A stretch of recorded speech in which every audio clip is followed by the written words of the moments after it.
Welcome dito sa Digos City, Davao del Sur. Sama tayo.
Hello everyone! Welcome back guys! Tayo po ay nagbablog dito sa ating YouTube channel. Ayan. For today's video guys, nandito po tayo sa City Hall ng Digos City, Davao del Sur.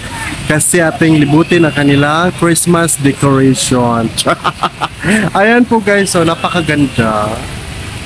At saka kung nagtaka kayo, kulay blue ako kasi sa LED po yan. Ayan. Kulay blue po siya. At saka napapalibutan po ng Christmas lights po dito, which is super napakaganda. Ito po yung kanilang City Hall guys, yan. Wow! Tsaka ito na po yung mga kumukuti-kutitap na mga ilaw. Dito po yan. Ayan. Tsaka naman kanina yung wow! Diba? Napakaganda. Tsaka meron pa po doon. Tara, labas po tayo.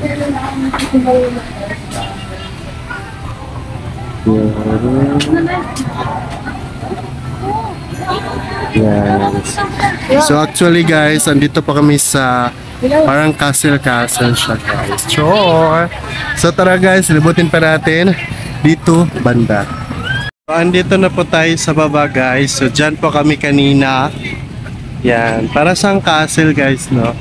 Saka meron ditong aisle. Yan.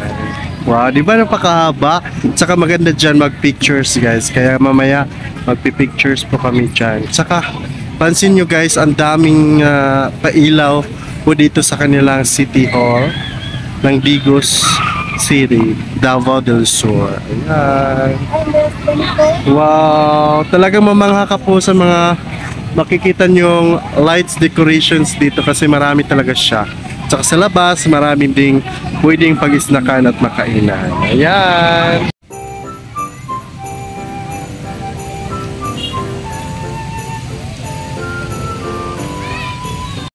So that's it for today's video guys. Sana ba kayo nasiyahan dito sa Municipal City Hall of Digos City. Oh my god, nakaka-distract yung tao dito. So ayan guys, andito po tayo sa kanilang park. Ayan. Diba napakaganda dito, kaya bumisita na kayo. Super napakagandang mga lights decoration nila, Christmas lights decoration. So see you guys in my next video. Bye bye.